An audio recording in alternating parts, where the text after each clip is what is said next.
नमस्कार. आर्थिक वर्ष 2021चा आयकर विवरणपत्र म्हणजेच इन्कम टॅक्स रिटर्न भरण्याची वेळ आता आलेली आहे. तुम्हाला जर सॅलरी इन्कम असेल तर तुम्हाला फॉर्म 16 मिळाला असेल व जर तुमचं बिझनेस इन्कम असेल तर तुम्ही तुमचे बॅलन्स शीट व बुक्स ऑफ अकाउंट्स आतापर्यंत फायनलाइज केले असतील. आता तुम्हाला योग्य तो पर्याय म्हणजेच न्यू टॅक्स रिजिम व ओल्ड टॅक्स रिजिम यापैकी एक निवडून आता रिटर्न भरायचं आहे.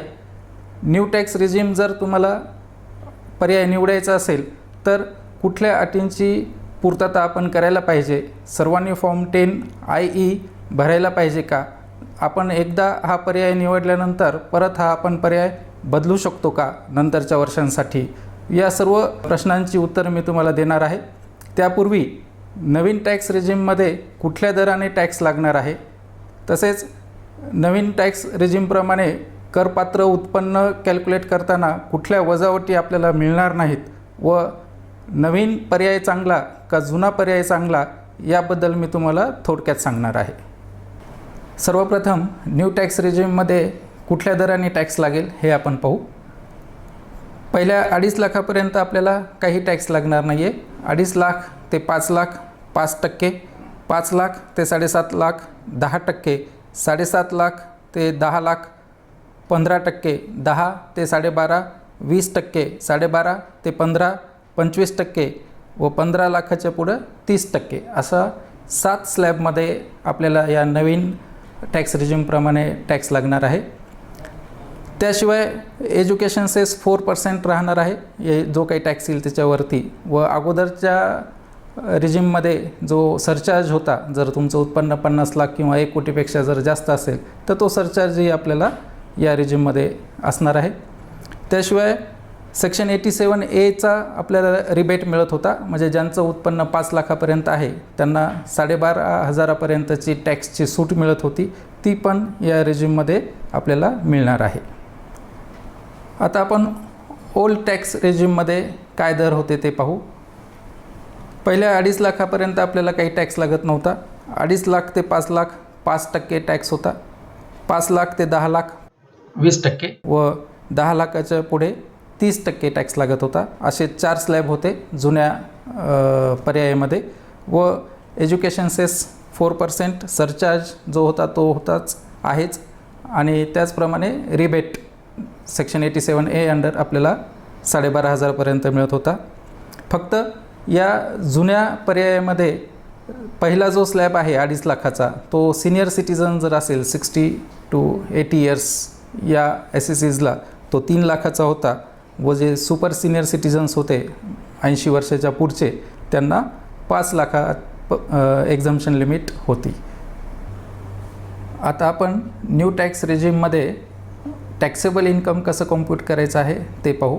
ओल्ड टॅक्स रिजिममध्ये आपल्याला बरेचसे डिडक्शन्स व एक्झम्पशन्स मिळायचे व त्यानंतर आपलं टॅक्सेबल इन्कम आपण कॅल्क्युलेट करायचो.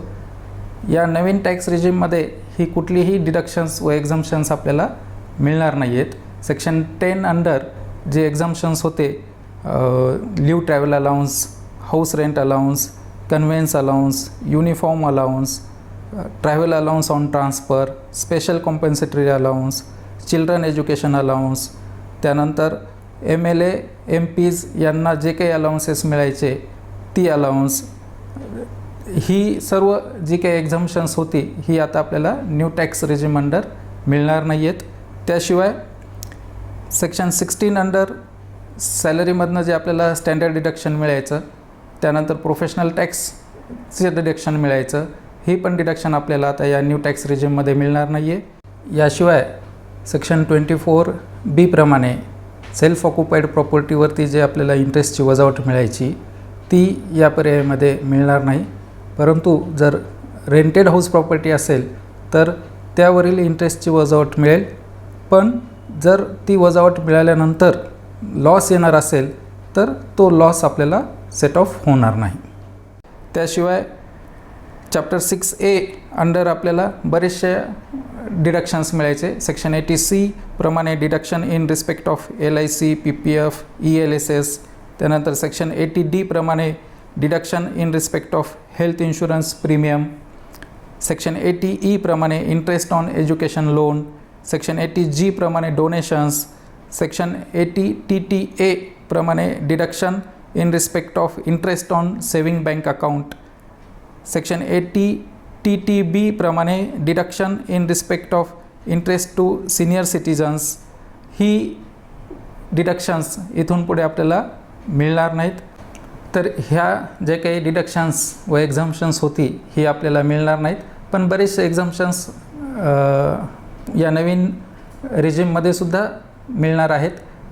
ती म्हणजे इंटरेस्ट ऑन PPF, EPF किंवा GPF, interest on Sukanya Samriddhi, त्यानंतर gratuity, commutation of pension, leave encashment. ही जी काही एक्झम्पशन्स अगोदर मिळत होती ती एक्झम्पशन्स या न्यू टॅक्स रेजिममध्ये सुद्धा मिळणार आहेत.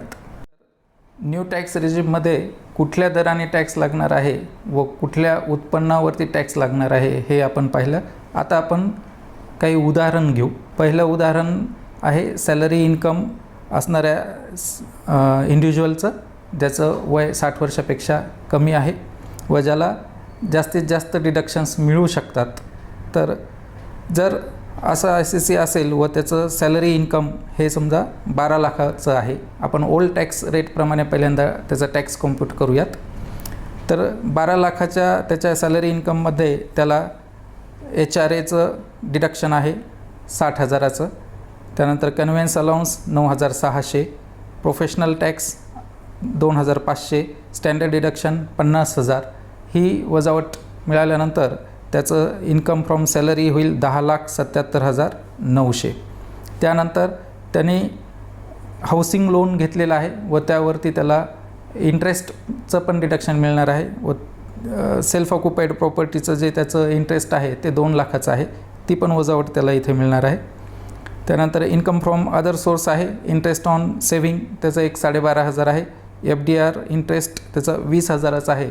तर total income from other source हे 32,500 आहे व सगळ्या तिन्ही सोर्सची जर आपण टोटल केली तर त्याचं टॅक्सेबल इन्कम हे 9,10,400 येतं. या 9,10,400मधनं त्याची जी काही सेक्शन 80C, 80D, 80TAची जी डिडक्शन्स आहेत, जी की आता या उदाहरणामध्ये 1,50,000, 10,000, 25,000 ही टोटल 1,85,000चं त्याला डिडक्शन मिळणार आहे व त्याचं टॅक्सेबल इन्कम जे आहे ते 7,25,400 होणार आहे. या 7,25,400वरती ओल्ड रेट्सनी त्याला 57,580 टॅक्स लागेल व त्याच्यावरती 4% एज्युकेशन सेस 2,303, म्हणजे टोटल टॅक्स 59,883 लागणार आहे. याच व्यक्तीला जर आपण न्यू टॅक्स रेजिममध्ये जर टॅक्स कॅल्क्युलेट केला तर त्याचं जे सॅलरी इन्कम 12 लाख आहे त्यातनं त्याला कुठलीही वजावट मिळणार नाही. त्याशिवाय इन्कम फ्रॉम हाऊस प्रॉपर्टी या हेड अंडर जे सेल्फ ऑक्युपाईड प्रॉपर्टीचा इंटरेस्ट होता 2 लाख त्याचंही वजावट मिळणार नाही व इन्कम फ्रॉम अदर सोर्सेस जे 32,500 होतं ते धरून त्याचं टॅक्सेबल इन्कम जे आहे ते 12,32,500 होणार आहे व या 12,32,500वरती जे आपण आता नवीन दर पाहिले त्याप्रमाणे त्याला एकूण टॅक्स 1,26,360 लागणार आहे. म्हणजे या उदाहरणामध्ये न्यू टॅक्स रेजिमप्रमाणे जर त्यांनी टॅक्स कॅल्क्युलेट केला तर त्याला जास्तीचा टॅक्स लागतो आहे. आता त्याच व्यक्तीचं आपण उदाहरण घेऊयात ज्याच्यामध्ये डिडक्शन्स हे कमी असणार आहेत. तर 12 लाखाचं जे त्याचं उत्पन्न होतं सॅलरीचं व त्याला जी काही त्यातनं डिडक्शन्स मिळणार होती 60,000, 9,600, 2,500, 50,000 ती जाता त्याचं सॅलरीचं इन्कम 10,77,900 राहणार आहे. आपण असं गृहीत धरूयात की त्याचं हाऊसिंग लोन काही नाही आहे, त्यामुळे त्याला हाऊसिंग लोनचं इंटरेस्टचं कुठलंही डिडक्शन मिळणार नाही व त्याला इन्कम फ्रॉम अदर सोर्स जे होतं ते 32,500च आहे. तर या केसमध्ये त्याचं टॅक्सेबल उत्पन्न जे आहे ते 11,10,400 होणार आहे व यावेळेला त्याला ATC प्रमाणे जे त्याची 1.5 लाखाची वजावट होती ती त्याची काही बचत नाही आहे, त्यामुळं ती त्याला मिळणार नाही आहे व ATTA व ATD प्रमाणे जी आहे ती 35,000ची त्याची वजावट आहे. ही सगळी वजावट केल्यानंतर त्याचं टॅक्सेबल इन्कम हे 10,75,400 होत आहे. व या 10,75,400वरती त्याला जुन्या दराप्रमाणे 1,40,525 टॅक्स लागतो आहे व याच व्यक्तीला न्यू रेटप्रमाणे आपण आताच पाहिलं 1,26,360 रुपये टॅक्स लागत होता. म्हणजे इथे त्याला जर त्यांनी न्यू रिजिम ऑप्ट केला तर कमी टॅक्स लागणार आहे. आता जी आपण उदाहरणं पाहिली त्यावरून असं लक्षात येतं की काही केसेसमध्ये ओल्ड टॅक्स रिजिमप्रमाणे टॅक्स कमी लागतो, तर काही केसेसमध्ये न्यू टॅक्स रिजिमप्रमाणे आपल्याला टॅक्स कमी लागत आहे.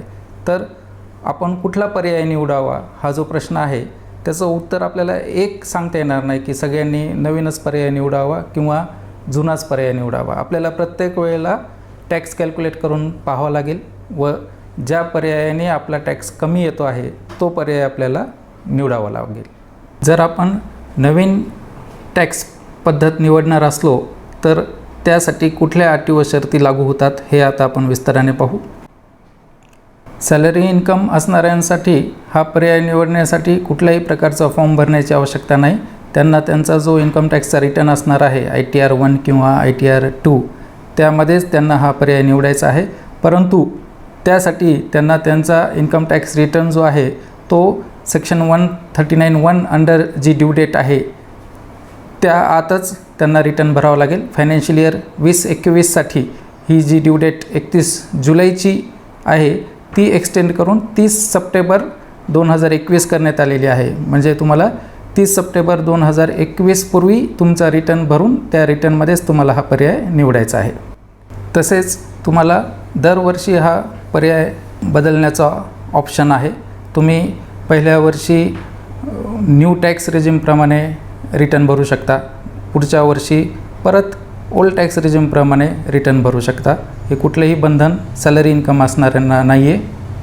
एवढेच नव्हे तर तुम्ही एखाद्या वर्षाचा ओरिजिनल रिटर्न न्यू टॅक्स रिजिमप्रमाणे भरलेला आहे व तुम्हाला असं वाटत होतं की आपण ओल्ड टॅक्स रिजिमप्रमाणे रिटर्न भरला असता तर आपला फायदा होणार होता, तर तुम्ही तो ओरिजिनल रिटर्न रिवाईज करून तुमचा पर्याय बदलू शकता व रिवाईज रिटर्नमध्ये नव्या पर्यायाने रिटर्न परत भरू शकता. असा खुलासा ITR 1 व ITR 2 फॉर्म जे आहेत त्याच्या इन्स्ट्रक्शन्समध्ये करण्यात आलेला आहे. तसेच फायनान्शियल इयर 2021 हे पहिलं वर्ष आहे ज्यामध्ये आपल्याला हा ऑप्शन चूज करायचा आहे.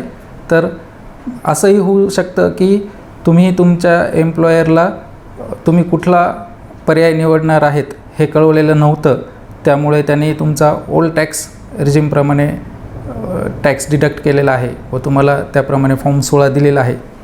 तर तुम्ही आता तुमचा रिटर्न भरताना न्यू टॅक्स रिजिमचा ऑप्शन सिलेक्ट करू शकता व तुमचा रिटर्न भरू शकता, किंवा तुम्ही सुरुवातीला तुमच्या एम्प्लॉयरला न्यू टॅक्स रिजिम ऑप्ट करणार आहात असं सांगितलेलं असल्यामुळं त्यांनी त्याप्रमाणे टॅक्स कपात केलेला असेल व तुम्हाला फॉर्म 16 दिलेला असेल तरीसुद्धा तुम्ही आता रिटर्न भरताना तुमचा टॅक्स रिजिमचा पर्याय बदलू शकता व तुम्हाला जो पाहिजे त्या पर्यायाने तुमचा इन्कम टॅक्स रिटर्न भरू शकता.